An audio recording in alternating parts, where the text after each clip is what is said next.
ಗಡಿಯಲ್ಲಿ ದಿಢೀರ್ ಆಪರೇಷನ್. ಗಡಿ ಜಿಲ್ಲೆ ಡಿಸಿಗಳಿಗೆ ಸೂಪರ್ ಪವರ್. ವೀಕ್ಷಕರೇ, ಕಳೆದ 4-5 ದಿನಗಳಿಂದ ದೇಶದ ಗಡಿ ಭಾಗದಲ್ಲಿ ದೊಡ್ಡ ಆಪರೇಷನ್ ನಡೀತಾ ಇದೆ. ನುಸುಳುಕೋರರಿಗೆ ಈಗ ಜಾಗವೇ ಇಲ್ಲದಂತೆ ಭಾರತ ಬಿಟ್ಟು ಓಡುತ್ತಿದ್ದಾರೆ. ಪಶ್ಚಿಮ ಬಂಗಾಳದಲ್ಲಿ ಬಿಜೆಪಿ ಸರ್ಕಾರ ಅಧಿಕಾರಕ್ಕೆ ಬರುತ್ತಿದ್ದ ಹಾಗೆ ಇತ್ತ ಕೇಂದ್ರ ಗೃಹ ಸಚಿವ ಅಮಿತ್ ಶಾ ರುಚಿಗೆದ್ದಿದ್ದಾರೆ. ಕಳೆದ 4-5 ದಿನಗಳಿಂದ ಇಂಡೋ ಪಾಕ್ ಮತ್ತು ಇಂಡೋ ಬಾಂಗ್ಲಾ ಗಡಿಗಳಲ್ಲಿ ದೊಡ್ಡ ಡೆವಲಪ್ಮೆಂಟ್ ನಡೀತಾ ಇದೆ. ಗಡಿ ಜಿಲ್ಲೆ ಹಾಗೂ ಗಡಿ ರಾಜ್ಯಗಳಿಗೆ Amit Shah back to back ಭೇಟಿಯಾಗಿ ಹೈ ಲೆವೆಲ್ ಮೀಟಿಂಗ್ ಮಾಡ್ತಾ ಇದ್ದಾರೆ. ಒಂದು ಕಡೆ ಗಡಿಯಿಂದ 15 ಕಿಲೋಮೀಟರ್ ಒಳಗೆ ಇರುವ ಎಲ್ಲಾ ಅಕ್ರಮ ಕಟ್ಟಡ ಮತ್ತು ಸ್ಟ್ರಕ್ಚರ್ ಗಳನ್ನ ಡೆಮಾಲಿಷ್ ಮಾಡಿ ಅನ್ನೋ ಆದೇಶವನ್ನು ಕೊಟ್ಟಿದ್ದಾರೆ. ಇನ್ನೊಂದು ಕಡೆ ದೇಶದಲ್ಲಿರುವ ಅಕ್ರಮ ವಲಸಿಗರನ್ನ ಹುಡುಕೋಕೆ ಹೈ ಲೆವೆಲ್ ಕಮಿಟಿಯನ್ನ ರಚನೆ ಮಾಡಿದ್ದಾರೆ. ಫುಲ್ ಅಗ್ರೆಸಿವ್ ಆಗಿ ಕಠಿಣ ಆದೇಶಗಳನ್ನ ಹೊರಡಿಸಿದ್ದಾರೆ. ಹಾಗಾದ್ರೆ ಏನಿದು ಅಮಿತ್ ಶಾ ಅವರ ಬಾರ್ಡರ್ ಗೇಮ್ ಪ್ಲಾನ್? ಗಡಿಯಿಂದ 15 ಕಿಲೋಮೀಟರ್ ಒಳಗಿರುವ ಕಟ್ಟಡಗಳನ್ನ ಕೆಡವಬೇಕು ಅಂತ ಆದೇಶ ಹೊರಡಿಸಿತ್ತು ಯಾಕೆ? ಗಡಿ ಜಿಲ್ಲೆಗಳ ಜಿಲ್ಲಾಧಿಕಾರಿಗಳಿಗೆ ಕೊಟ್ಟಿರುವ ಆ ಸ್ಪೆಷಲ್ ಟಾಸ್ಕ್ ಅಂತಹದ್ದು. ಒಂದು ಕಂಪ್ಲೀಟ್ ರೋಚಕ ರಿಪೋರ್ಟ್ ಇಲ್ಲಿದೆ, ಕೊನೆ ತನಕ ಮಿಸ್ ಮಾಡದೆ ಈ ವಿಡಿಯೋ ನೋಡಿ. 15 ಕಿಲೋಮೀಟರ್ ಒಳಗೆ ಬುಲ್ಡೋಸರ್ ಫಿಕ್ಸ್. ಏನಿದು ಶಾ ಜೀರೋ ಟಾಲರೆನ್ಸ್? ಮೊದಲು ನಾವು ರಾಜಸ್ಥಾನದ ಬಿಕಾನೇರ್ ನಲ್ಲಿ ನಡೆದ ಆ ಹೈ ವೋಲ್ಟೇಜ್ ಮೀಟಿಂಗ್ ಬಗ್ಗೆ ನೋಡ್ತಾ ಹೋಗೋಣ. ಮೇ 26 ಮತ್ತು 27ರಂದು ಅಮಿತ್ ಶಾ ಅವರು ಗಡಿ ಜಿಲ್ಲೆಗಳ ಪ್ರವಾಸ ಕೈಗೊಂಡಿದ್ರು. ಅಲ್ಲಿ ಅವರು ನೀಡಿದ ಒಂದು ಆದೇಶ ಇಡೀ ದೇಶದ ಗಮನ ಸೆಳೆದಿದೆ. ಅದನ್ನೇ ಅವರು ಜೀರೋ ಟಾಲರೆನ್ಸ್ ಪಾಲಿಸಿ ಅಂತ ಕರೆದಿದ್ದಾರೆ. ಇದರ ಪ್ರಕಾರ ಅಂತಾರಾಷ್ಟ್ರೀಯ ಗಡಿಯ ಶೂನ್ಯ ರೇಖೆಯಿಂದ ಅಂದ್ರೆ ಜೀರೋ ಲೈನ್ ನಿಂದ ಭಾರತದ ಒಳಗೆ 15 ಕಿಲೋಮೀಟರ್ ವ್ಯಾಪ್ತಿಯಲ್ಲಿ ಇರುವ ಪ್ರತಿಯೊಂದು ಅಕ್ರಮ ಕಟ್ಟಡವನ್ನ ನೆಲಸಮ ಮಾಡಲೇಬೇಕು. ಹೌದು ವೀಕ್ಷಕರೇ, ಅದು ಗುಡಿಸಲು ಇರಲಿ, ಶೆಡ್ ಇರಲಿ ಅಥವಾ ಪಕ್ಕಾ ಬಿಲ್ಡಿಂಗ್ ಇರಲಿ, ಅದಕ್ಕೆ ಲೀಗಲ್ ಡಾಕ್ಯುಮೆಂಟ್ಸ್ ಇಲ್ಲದಿದ್ರೆ ಮುಲಾಜಿಲ್ಲದೆ ಬುಲ್ಡೋಜರ್ ನುಗ್ಗಿಸಿ ಅಂತ ಶಾ ಗುಡುಗಿದ್ದಾರೆ. ರಾಜಸ್ಥಾನದ ಬಿಕಾನೇರ್, ಜೈಸಲ್ಮೇರ್, ಚಾರ್ಮರ್, ಶ್ರೀಗಂಗಾನಗರ ಮತ್ತು ಪರೋಡಿ ಜಿಲ್ಲೆಗಳಲ್ಲಿ ಆಪರೇಷನ್ ಈಗ ಶುರುವಾಗಿದೆ. ಇಮ್ಯಾಜಿನ್ ಮಾಡಿ ವೀಕ್ಷಕರೇ, ಭಾರತದ ಒಟ್ಟು 7,500 ಕಿಲೋಮೀಟರ್ ಉದ್ದದ ಗಡಿಯಲ್ಲಿ 15 ಕಿಲೋಮೀಟರ್ ಜಾಗವನ್ನ ಕ್ಲಿಯರ್ ಮಾಡಿದ್ರೆ ಅದು ಸುಮಾರು 1.11 ಲಕ್ಷ ಚದರ ಕಿಲೋಮೀಟರ್ ಭೂಪ್ರದೇಶವಾಗುತ್ತೆ. ಅಂದ್ರೆ ಅರ್ಧ ಕರ್ನಾಟಕದಷ್ಟು ದೊಡ್ಡ ಜಾಗವನ್ನ ಅಮಿತ್ ಶಾ ಇವತ್ತು ಸಂಪೂರ್ಣವಾಗಿ ಪಾರದರ್ಶಕ ಮಾಡೋಕೆ ಹೊರಟಿದ್ದಾರೆ. ಇಷ್ಟೇ ಅಲ್ಲ, ಅಮಿತ್ ಶಾ ಅವರು ರಾಜಸ್ಥಾನ, ಗುಜರಾತ್ ಅಲ್ಲಿಂದ ಶುರು ಮಾಡಿ ಸೀದಾ ಕಾಶ್ಮೀರ ಆಮೇಲೆ ನಾರ್ತ್ ಈಸ್ಟ್ ವರೆಗೂ ಹೋಗ್ತಾರೆ. ಅಕ್ರಮ ವಲಸಿಗರನ್ನ ಕರೆಕ್ಟ್ ಆಗಿ ಲಾಕ್ ಮಾಡೋಕೆ ಇನ್ನಷ್ಟು ಸ್ಟ್ರಾಟಜಿಗಳನ್ನ ಮಾಡಲಾಗಿದೆ.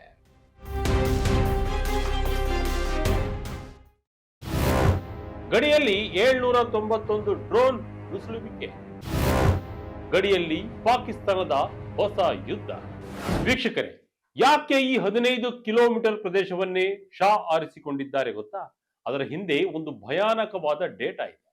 ಪಾಕಿಸ್ತಾನ ಈಗ ನೇರವಾಗಿ ಸೈನಿಕರನ್ನ ಕಳಿಸುವ ಬದಲು ಡ್ರೋನ್ಗಳನ್ನ ಬಳಸ್ತಾ ಇದೆ.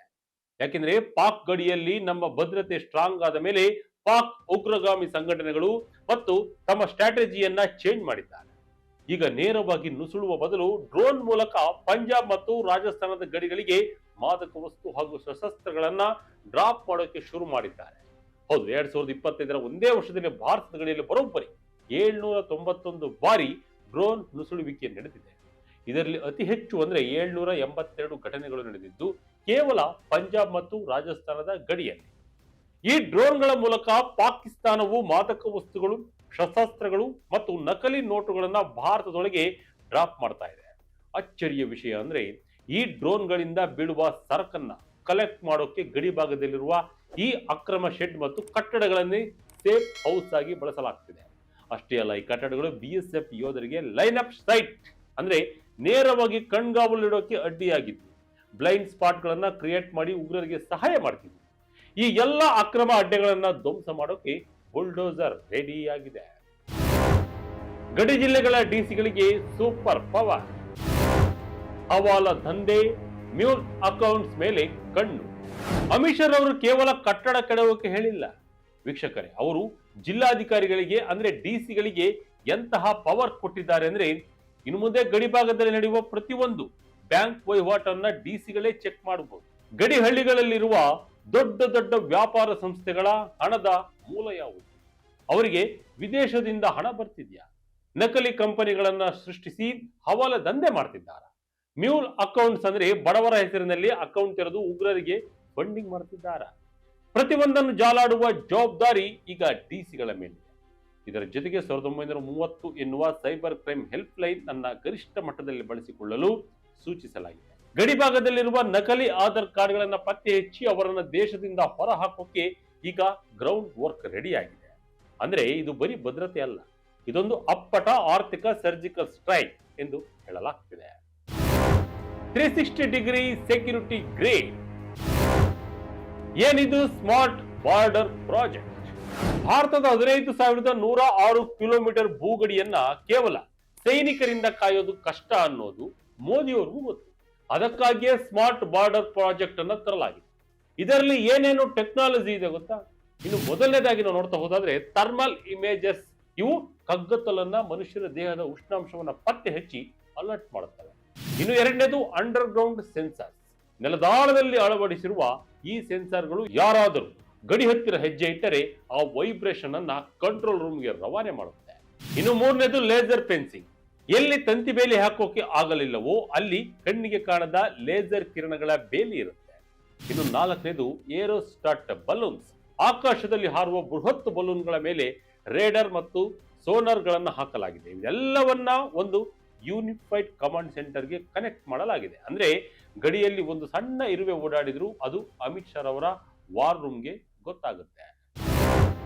High level committee on demographic change. Yes ವೀಕ್ಷಕರೇ, ಅಮಿತ್ ಶಾ ಅವರ ಮತ್ತೊಂದು ಮಾಸ್ಟರ್ ಸ್ಟ್ರೋಕ್ ಅಂದ್ರೆ ಡೆಮೋಗ್ರಾಫಿಕ್ ಚೇಂಜ್ ಕಮಿಟಿ. ಕಳೆದ ವರ್ಷ ಆಗಸ್ಟ್ 15ರಂದು ಪ್ರಧಾನಮಂತ್ರಿ ನರೇಂದ್ರ ಮೋದಿ ಅವರು ಕೆಂಪುಕೋಟೆ ಮೇಲೆ ನಿಂತು ಈ ಬಗ್ಗೆ ಸುಳಿವು ನೀಡಿದರು. ಈಗ ಅದು ಅಸ್ತಿತ್ವಕ್ಕೆ ಬಂದಿದೆ. ಸುಪ್ರೀಂ ಕೋರ್ಟ್ನ ನಿವೃತ್ತ ನ್ಯಾಯಮೂರ್ತಿ ಪ್ರಕಾಶ್ ಪ್ರಭಾಕರ್ ನಾವ್ಲೆಕರ್ ಅವರ ಅಧ್ಯಕ್ಷತೆಯಲ್ಲಿ ಈ ಹೈ ಪವರ್ ಕಮಿಟಿ ರಚನೆಯಾಗಿದೆ.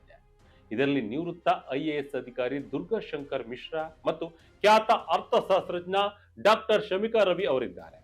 ಈ ಕಮಿಟಿಯ ಕೆಲಸ ಏನು ಗೊತ್ತಾ? ಗಡಿ ಜಿಲ್ಲೆಗಳಲ್ಲಿ ಯಾವುದಾದರೂ ನಿರ್ದಿಷ್ಟ ಸಮುದಾಯದ ಜನಸಂಖ್ಯೆ ದಿಢೀರಾಗಿ ಯಾಕೆ ಹೆಚ್ಚಾಗ್ತಿದೆ ಅನ್ನೋದನ್ನ ಸ್ಟಡಿ ಮಾಡಬೇಕು. ಅಕ್ರಮ ವಲಸೆಯಿಂದ ದೇಶದ ಸಾರ್ವಭೌಮತ್ವಕ್ಕೆ ಮತ್ತು ಸ್ಥಳೀಯ ಆದಿವಾಸಿಗಳ ಅಸ್ತಿತ್ವಕ್ಕೆ ಏನಾದರೂ ಅಪಾಯ ಇದೆಯಾ ಅನ್ನೋದನ್ನ ಇವರು ಪತ್ತೆ ಹಚ್ಚುತ್ತಾರೆ. 1 ವರ್ಷದ ಒಳಗೆ ಇವರು ರಿಪೋರ್ಟ್ ನೀಡಲಿದ್ದು ಅದರ ಆಧಾರದ ಮೇಲೆ ಅಕ್ರಮ ವಲಸಿಗರನ್ನ ಪತ್ತೆ ಹಚ್ಚಿ ಮಾಸ್ ಡಿಪೋರ್ಟೇಷನ್ ಅಂದ್ರೆ ಸಾಮೂಹಿಕವಾಗಿ ಗಡಿಪಾರು ಮಾಡೋಕೆ ಕೇಂದ್ರ ಸರ್ಕಾರ ರೆಡಿಯಾಗಿದೆ. ಗಡಿ ಹಳ್ಳಿಗಳೇ ಇನ್ಮುಂದೆ ಫಸ್ಟ್ ವಿಲೇಜ್. ಇಷ್ಟು ದಿನ ಗಡಿ ಹಳ್ಳಿಗಳನ್ನ ನಾವು ದೇಶದ ಕೊನೆಯ ಹಳ್ಳಿ ಅಂತ ಕರಿತೀವಿ. ಆದರೆ ಅಮಿತ್ ಶಾ ಈಗ ಅದನ್ನ ಬದಲಿಸಿದ್ದಾರೆ. ಈಗ ಅವುಗಳನ್ನ ಫಸ್ಟ್ ವಿಲೇಜ್ ಅಂದ್ರೆ ದೇಶದ ಮೊದಲ ಹಳ್ಳಿಗಳು ಅಂತ ಕರೆಯಲಾಗ್ತಿದೆ. ಈ ಹಳ್ಳಿಗಳಲ್ಲಿ 100% ಸರ್ಕಾರಿ ಯೋಜನೆಗಳು ತಲುಪಬೇಕು ಅನ್ನೋದು ಶಾ ಅವರ ಹಠ. ಇದಕ್ಕಾಗಿ ಬಜೆಟ್ನಲ್ಲಿ 5,266 ಕೋಟಿ ರೂಪಾಯಿಗಳನ್ನ ಮೀಸಲಿಡಲಾಗಿದೆ.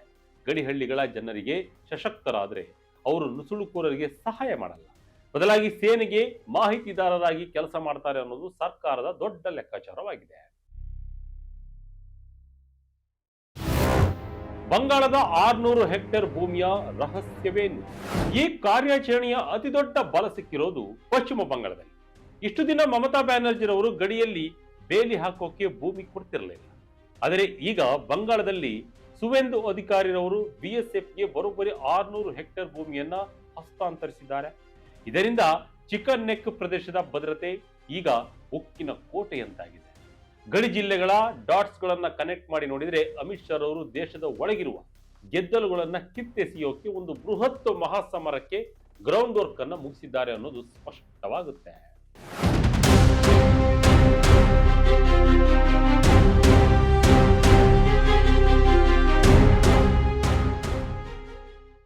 ಒಟ್ಟಾರೆಯಾಗಿ ಹೇಳುವುದಾದ್ರೆ ಅಮಿತ್ ಶಾ ಅವರ ಈ ಗಡಿ ಕಾರ್ಯಾಚರಣೆಯು ಕೇವಲ ಭದ್ರತೆ ಅಲ್ಲ, ಬದಲಾಗಿ ದೇಶದ ಸಾರ್ವಭೌಮತ್ವ ಕಾಪಾಡುವ ಬೃಹತ್ ಆಡಳಿತಾತ್ಮಕ ಸರ್ಜರಿಯಾಗಿದೆ. 15 ಕಿಲೋಮೀಟರ್ ವ್ಯಾಪ್ತಿಯ ಅಕ್ರಮ ಕಟ್ಟಡಗಳ ತೆರವು, ಸ್ಮಾರ್ಟ್ ಬಾರ್ಡರ್ ತಂತ್ರಜ್ಞಾನದ ಅಳವಡಿಕೆ ಮತ್ತು ಜಿಲ್ಲಾಧಿಕಾರಿಗಳಿಗೆ ನೀಡಲಾಗಿರುವ ಸೂಪರ್ ಪವರ್ಗಳು ನುಸುಳುಕೋರರ ಹಾಗೂ ಹವಾಲ ದಂಧೆಕೋರರ ಪಾಲಿಗೆ ಮೃತ್ಯು ಪಾಶವಾಗಲಿದೆ. ಜನಸಂಖ್ಯೆ ಬದಲಾವಣೆಯ ಬಗ್ಗೆ ರಚನೆಯಾಗಿರುವ ಹೈ ಲೆವೆಲ್ ಕಮಿಟಿಯ ವರದಿಯು ಭವಿಷ್ಯದಲ್ಲಿ ಅಕ್ರಮ ವಲಸಿಗರನ್ನ ಸಾಮೂಹಿಕವಾಗಿ ಗಡಿಪಾರು ಮಾಡಲು ಬಲವಾದ ಅಡಿಪಾಯ ಹಾಕಲಿದೆ. ಗಡಿ ಹಳ್ಳಿಗಳನ್ನ ಫಸ್ಟ್ ವಿಲೇಜ್ ಎಂದು ಗೌರವಿಸಿ ಬಲಪಡಿಸುತ್ತಿರುವುದು ದೇಶದ ಆಂತರಿಕ ಭದ್ರತೆಯನ್ನ ಉಕ್ಕಿನ ಕೋಟೆಯನ್ನಾಗಿ ಮಾಡಲಿದೆ. ಒಟ್ಟಿನಲ್ಲಿ ಭಾರತವು ಈಗ ಗಡಿಯಲ್ಲಿ ಮಾತ್ರವಲ್ಲ, ಒಳಗಿರುವ ಗೆದ್ದಲುಗಳ ವಿರುದ್ಧವೂ ಮಹಾಸಮರಕ್ಕೆ ಸಜ್ಜಾಗಿದೆ. ಈ ಕಠಿಣ ನಿರ್ಧಾರಗಳ ಬಗ್ಗೆ ನಿಮಗೆ ಏನನ್ಸುತ್ತೆ? ಕಮೆಂಟ್ ಮೂಲಕ ತಿಳಿಸಿ. ಇದಾಗಿತ್ತು ಈ ಕ್ಷಣದ ಇಂಟ್ರೆಸ್ಟಿಂಗ್ ಸ್ಟೋರಿ. ಇದೇ ರೀತಿಯ ಸ್ಟೋರಿಗಾಗಿ Vijaya Karnataka website, YouTube page, Facebook page follow ಮಾಡ್ತಾ ಇರಿ. ಧನ್ಯವಾದಗಳು.